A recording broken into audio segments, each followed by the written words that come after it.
Hello दोस्तों, आपका स्वागत है हमारे चैनल में। आज हम क्लास 10th का आप लोग का साइंस का इम्पोर्टेंट क्वेश्चन बताने वाले हैं, तो वीडियो को अंत तक जरूर देखना। तो पहला क्वेश्चन की ओर बढ़ते हैं। पहला क्वेश्चन देख सकते हैं, यदि किसी अवतल दर्पण की फोकस दूरी f है और वक्रता त्रिज्या r हो तो इसमें संबंध क्या होगा।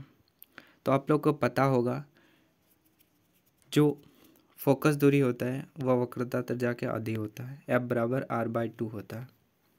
तो f बराबर r/2 किस ऑप्शन पे है? 2 नंबर ऑप्शन पे है, तो बी नंबर इसका राइट आंसर हो जाएगा।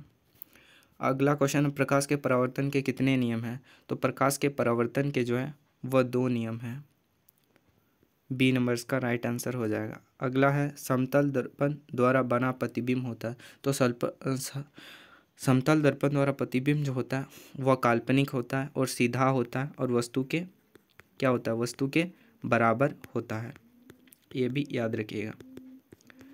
अगला क्वेश्चन की ओर बढ़ते हैं। अगला है, वाहनों के पश्च दर्पण के रूप में किस दर्पण का उपयोग किया जाता है? तो वाहनों के पश्च दर्पण में हम लोग जो है उत्तल दर्पण का उपयोग करते हैं। अगला क्वेश्चन है, निम्न में कौन सा पदार्थ लेंस बनाने के लिए प्रयुक्त नहीं किया जाता है? तो लेंस बनाने के लिए जो है हम लोग मिट्टी का उपयोग नहीं करते हैं, बाकी सब प्लास्टिक, कांच और जल का जो है वह लेंस बनाने के लिए उपयोग करते हैं, मिट्टी का जो है उपयोग नहीं करते हैं। अब देखिए अगला है, काल्पनिक प्रतिबिंब होता है। तो काल्पनिक जो प्रतिबिंब होता है वह जरूर से याद रखिएगा। काल्पनिक प्रतिबिंब होता है आप लोग का सीधा सीधा होता है, और वास्तविक प्रतिबिंब जो होता है वह उल्टा होता है, यह भी याद रखिएगा। काल्पनिक प्रतिबिंब क्या होता है? सीधा, वास्तविक प्रतिबिंब उल्टा। अगला क्वेश्चन की ओर बात करें। अगला है, यदि f का मान 12 सेंटीमीटर है तो r का मान क्या होगा? तो आपको पता होगा, फोकस दूरी जो है वक्रता त्रिज्या के आधी होती है, तो f बराबर r2 फॉर्मूला होता है। तो r का मान निकालना है नीचे। तो f का मान 12 दिया हुआ है, तो 12 1 r का मान निकालना है। अब देखिए कुनी गुना कर दीजिए, तो r बराबर 12 × 2 यानी कि 24 सेंटीमीटर जो है इसका आंसर हो जाएगा। ए नंबर इसका राइट आंसर हो जाएगा। अगला है, वाहन के अग्रदीपों में किस दर्पण का उपयोग किया जाता है? तो वाहन के अग्रदीपों में जो है अवतल दर्पण का उपयोग किया जाता है। अग्रदीपों में क्या? अवतल दर्पण, और पश्च दृश्य में अवतल दर्पण। कंफ्यूज नहीं होना है। अवतल लेंस के सामने रखी वस्तु का प्रतिबिंब सदैव होता है। तो अवतल लेंस में जो है देखिए सामने वस्तु का प्रतिबिंब जो होता है वह होता है, जोर से याद रखिएगा, यह होता है आभासी और सीधा होता है। यानी कि आभासी को हम लोग काल्पनिक प्रतिबिंब कहते हैं, तो आभासी और सीधा होता है। अगला क्वेश्चन की बात करें, डायोप्टर मात्रक है। तो डायोप्टर मात्रक है लेंस शक्ति का, सी नंबर इसका राइट आंसर हो जाएगा। अगला है, 2 डायोप्टर क्षमता वाले लेंस की फोकसांतर होगा। तो लेंस की क्षमता हम डायोप्टर बराबर 1/f होता है। f जो होता है वो फोकस दूरी होता है, वह मीटर में होता है। ये आपका फॉर्मूला हुआ, ये आपका क्या हुआ? फॉर्मूला हुआ। तो डायोप्टर, 2 डायोप्टर मान दिया हुआ है, तो 2 और 1 और f का मान निकालने बोला है, तो 1 नीचे। अब गुना कर देंगे, तो f का मान f बराबर 1/2 आ जाएगा। तो f बराबर 1/2, ये मीटर में है। डायोप्टर यानी कि मीटर में होता है, f जो होता है मीटर में, तो f का मान जो है 1/2 मीटर में आया। इसको सेंटीमीटर में बदलेंगे तो 100 से गुना करेंगे, तो 2 से 100 काटेंगे तो 50 हो जाएगा। तो 50 सेंटीमीटर जो है इसका राइट आंसर हो जाएगा, डी नंबर इसका राइट आंसर हो जाएगा। अगला है, आँख के रंगीन भाग को क्या कहते हैं? तो आँख के रंगीन भाग को हम लोग आइरिस कहते हैं, ए नंबर इसका राइट आंसर हो जाएगा। अगला नंबर क्वेश्चन की बात करें, मानव नेत्र में जिस भाग पर किसी वस्तु का प्रतिबिंब बनता है वह कहलाता है, उसको हम लोग दृष्टिपटल कहते हैं। दृष्टिपटल को ही हम लोग रेटिना कहते हैं। क्या कहते हैं? रेटिना कहते हैं। अगला क्वेश्चन की ओर बात करें। अगला है, दिए गए समीकरण में कौन सी रासायनिक अभिक्रिया हो रही है? 2NH CO3 Na2CO। तो देखिए एक तत्व है, एक यौगिक है, मान लेते हैं ABC एक यौगिक है, यह 3 जगह में बट गया। ABC 3 जगह में बट गया, तो ये क्या है, वियोजन हुआ, तो वियोजन अभिक्रिया हो जाएगा बी नंबर। अगला नंबर देखिए, निम्नलिखित में कौन सी रासायनिक अभिक्रिया संतुलित है। संतुलित कौन है, देखिए Na2 2 गो है, Na2 1, उत्पाद में Na2 1 है, तो ये भी गलत हो जाएगा। 4Al है यानी कि 4 एल्युमिनियम है, तो यहाँ 2 × 2 यानी कि 4 एल्युमिनियम है। ऑक्सीजन की बात करें 2 × 2, इधर 4 ऑक्सीजन है और इधर देखिए 3 × 2 आपका 6, इधर बाद में 6 ऑक्सीजन है, तो ये भी गलत हो जाएगा। 2COO2 देखिए 2CO है, CO 2 गो है, यहाँ पे एक ही गो है, तो ये भी गलत हो जाएगा। अब चौथा नंबर देखिए ZnCuSO4 और ZnSO4 + Cu, तो देखिए Zn एक ही गो है, Zn एक ही गो है, Cu एक ही गो है, Cu एक ही गो है, Cu एक ही गो है, सल्फर एक है, सल्फर एक है, ऑक्सीजन 4 है, ऑक्सीजन 4 है, तो ये जो आपका संतुलित रासायनिक अभिक्रिया हो जाएगा डी नंबर। अगला नंबर क्वेश्चन की बात करें, अगला है दिए गए समीकरण में किस पदार्थ का उपचयन और अपचयन हो रहा है। तो देखिए उपचयन में क्या होता है, उपचयन में जो होता है वह जरूर से याद रखिएगा, उपचयन में होता है ऑक्सीजन का जुड़ना, O2 का जुड़ना। और अपचयन में क्या होता है, अपचयन में होता है ऑक्सीजन का अलग होना, ऑक्सीजन का अलग होना। आप समझे होंगे। अब देखिए PbO से ऑक्सीजन अलग हुआ, PbO से ऑक्सीजन अलग हुआ तो अपचयन हुआ। और देखिए CO2 Cu, यहाँ पे थोड़ा गलत दिया हुआ है, यहाँ पे CuO होगा, CuO होगा, Cu से O जुड़ गया, मैंने कि ऑक्सीजन जुड़ गया, ऑक्सीजन जुड़ना मतलब अपचयन, या अपचयन हुआ या उपचयन हुआ। तो पहले उपचयन को लिखना है, उपचयन कौन हुआ, Cu उपचयन हुआ। उपचयन मतलब क्या, ऑक्सीजन जुड़ना। और अपचयन क्या हुआ, PbO लेड ऑक्साइड जो है वह अपचयन हुआ। अपचयन मतलब ऑक्सीजन का अलग होना, तो PbO C number, B number option सही हो जाएगा। आप समझे होंगे। अगला है विकृत गंधिका कौन सी अभिक्रिया के कारण होता है। तो विकृत गंधिका जो होता है, आप विकृत गंधिका समझते होंगे, स्वाद और गंध दोनों ही बदल जाते हैं, उसी को हम लोग विकृत गंधिका कहते हैं। इसका जो कारण होता है वह होता है उपचयन। उपचयन जो है या ऑक्सीकरण, ऑक्सीकरण जो है वो आपका अभिक्रिया के कारण जो है विकृत गंधिका होता है। और अपचयन को ऑक्सीकरण कहते हैं। मतलब उपचयन और ऑक्सीकरण एक की अभिक्रिया है, दोनों उपचयन और अपचयन, उपचयन और ऑक्सीकरण दोनों नाम से जाना जाता है। चूने से सफ़ेद करते समय चूना में पानी डालने पर उष्मा निकलती है, तो उष्मा कौन सी अभिक्रिया होती है। तो देखिए ये जो अभिक्रिया है चूने से सफ़ेदी निकालने के लिए, तो CaO ये हुआ चूना, और इस को जल डालने पर हम लोग को प्राप्त होगा CaO का होल 2 प्लस उष्मा, उष्मा प्राप्त होगा। अब देखिए ये दो तत्व A या B जोड़ करके AB बना, यानी कि दो तत्व मिलकर के एक यौगिक बना। ये क्या है, संयोजन अभिक्रिया है, और उष्मा निकल रहा है, उत्पाद में उष्मा निकल रहा है, वह हो गया उष्माक्षेपी, यानी कि उष्माक्षेपी संयोजन अभिक्रिया हो जाएगा। दोनों ऑप्शन ए और सी नंबर दोनों ऑप्शन सेम ही है, तो उष्माक्षेपी संयोजन अभिक्रिया हो जाएगा। अगला है लोहे के कील को कॉपर सल्फेट के विलयन में डालने पर कॉपर सल्फेट के विलयन का नीला रंग धूसर हो जाता है। इस प्रक्रिया में कौन सी अभिक्रिया हो रही है।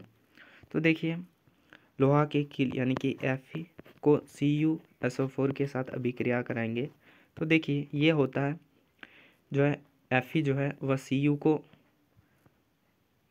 Cu का जगह ले लेता है और Cu को बाहर फेंक देता है, यानी कि बनाता है अभिक्रिया में FeSO4 प्लस Cu, यानी कि Fe और Cu, यानी कि Cu को विस्थापित कर दिया, यानी कि विस्थापन अभिक्रिया है।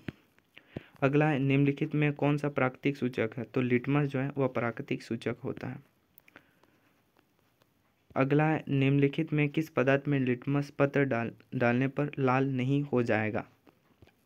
देखिए नीला, नीला को लाल में बदल दे तो हम लोग इसको अम्ल कहते हैं, और लाल को नीला कर दे इसी को हम लोग क्षारक कहते हैं।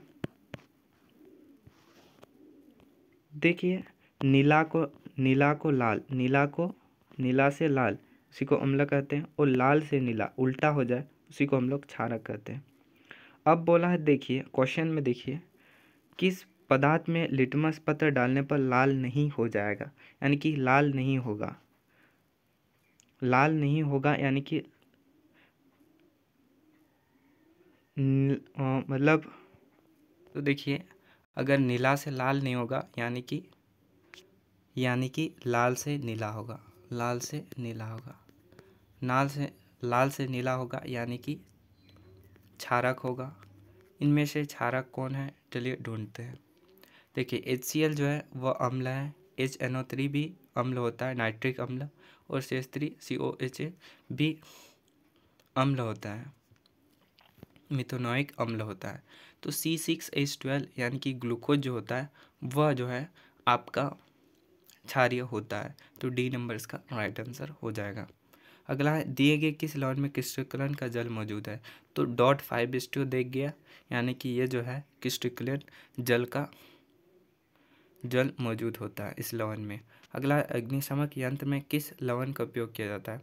तो अग्निशमक यंत्र में जो है सोडियम हाइड्रोजन कार्बोनेट का उपयोग किया जाता है। ये नंबर इसका राइट आंसर हो जाएगा। अगला क्वेश्चन की बात करें, अगर जल की अनुपस्थिति में बोला है जल नहीं रहेगा तब हाइड्रोक्लोरिक अम्ल अपना अम्ल गुण प्रदर्शित नहीं करता है, क्योंकि उसमें जो है उसमें H+ आयन जो उपस्थित नहीं होता है, इस कारण। अगला क्वेश्चन की बात करें, ABC दिया हुआ है कि pH का वैल्यू दिया है, उसका कौन अम्ल है। तो देखिए 0 से 7 यानी कि 7 के नीचे अम्ल होता है, और 7 जो है उदासीन होता है, और 7 से 14 से लेकर वह क्षारीय होता है। तो इनमें देख सकते हैं 14 क्षारीय हो जाएगा, 10 भी क्षारीय हो जाएगा, 7 उदासीन हो जाएगा, और 2 जो है वह अम्ल हो जाएगा। तो 2 यानी कि तो ए नंबर इसका राइट आंसर हो जाएगा। अगला नंबर क्वेश्चन की बात करें, अगला है, इनमें से कौन अभिक्रिया है। तो देखिए चायनाडिस सिल्वर क्लोराइड, तो Ag क्लोराइड है, तो AgCl जो है वह सूर्य का प्रकाश, इसमें सूर्य का प्रकाश डालेंगे तो ये AgCl टूट होके Ag और Cl में बढ़ जाएगा। तो मान लो ये यौगिक है AB, ये टूट करके दो तत्वों में बढ़ गया, उसी को हम लोग वियोजन अभिक्रिया कहते हैं। तो वियोजन अभिक्रिया हो जाए। अगर ये चित्र दे करके अगर एक शब्द बोले तो ये प्रकाश वियोजन अभिक्रिया भी होता है, प्रकाश वियोजन अभिक्रिया भी होता है, क्योंकि प्रकाश यानी कि सूर्य का प्रकाश रोशनी उष्मा देते हैं, इस कारण से प्रकाश वियोजन अभिक्रिया भी ऑप्शन में आता है, तो वो भी सही है। शरीर में उत्पन्न हानिकारक अवशिष्ट पदार्थों का शरीर से बाहर निकालने की प्रक्रिया को किस जैव प्रक्रम में होते हैं, उसको हम लोग उत्सर्जन अभिक्रिया कहते हैं, उत्सर्जन प्रक्रम कहते हैं। सी नंबर इसका राइट आंसर हो जाएगा।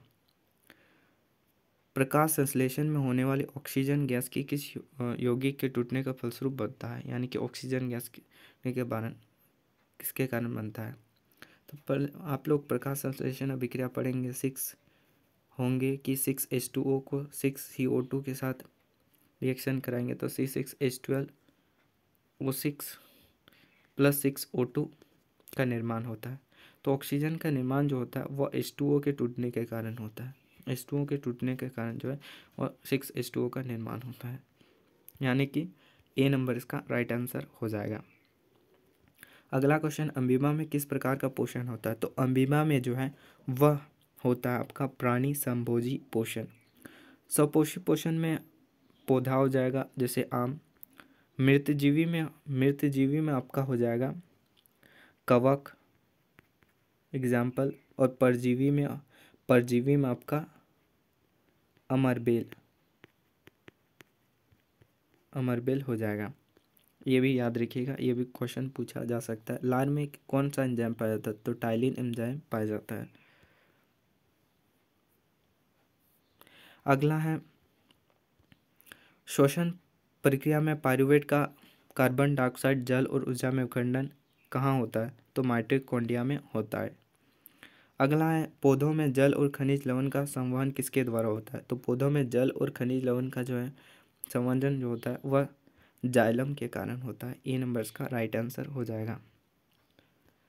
किसी समष्टि अपना अस्तित्व बनाए रखने के कौन प्रक्रिया आवश्यक है? तो जनन प्रक्रिया आवश्यक है।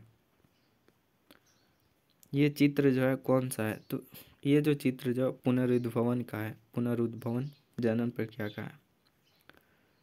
अगला क्वेश्चन है कि परागकण को एक पुष्प से दूसरे पुष्प पर स्थानांतरित होना क्या कहलाता है? तो उसे हम लोग परागण कहते हैं। परागकण का एक पुष्प से दूसरे पुष्प में स्थानांतरित होना परागण कहलाता है। अगला भ्रूण को माँ के गर्भाशय में किस भाग में पोषण मिलता है? तो जो है वह प्लेसेंटा में मिलता है। प्लेसेंटा जो भाग होता है जो भ्रूण को माँ के गर्भ से पोषण मिलता है। अगला है एक उत्तम ऊर्जा के स्रोत क्या होते हैं? वह जल्दी जलता हो, ये भी गलत हो जाएगा। वह स्वयं आग लग जाता है, ये भी गलत हो जाएगा। वह महंगा हो, ये भी गलत हो जाएगा। सी नंबर का राइट आंसर हो जाएगा। पति का द्रव्यमान अधिक कार्य करे। अगला है पवन ऊर्जा का उपयोग करने के लिए पवन की चाल कम से कम कितनी होनी चाहिए? वह चाल 15 किलोमीटर पर आवर होनी चाहिए। ए नंबर का राइट आंसर हो जाएगा। अगला है निम्नलिखित में समाप्य ऊर्जा यानी कि समाप्य ऊर्जा मतलब समाप्त होने वाली ऊर्जा। तो सौर ऊर्जा भी गलत हो जाएगा, नाभिक ऊर्जा भी और ज्वारीय ऊर्जा भी। यह जो है सी नंबर कोयला भी राइट आंसर हो जाएगा। परागकोश में तो परागकोश में परागकण पाया जाता है। डी नंबर का राइट आंसर हो जाएगा। होप वीडियो अच्छा लगा तो वीडियो को जोर से लाइक शेयर सब्सक्राइब करिएगा। मिलते हैं अगले वीडियो में, तब तक के लिए जय हिंद।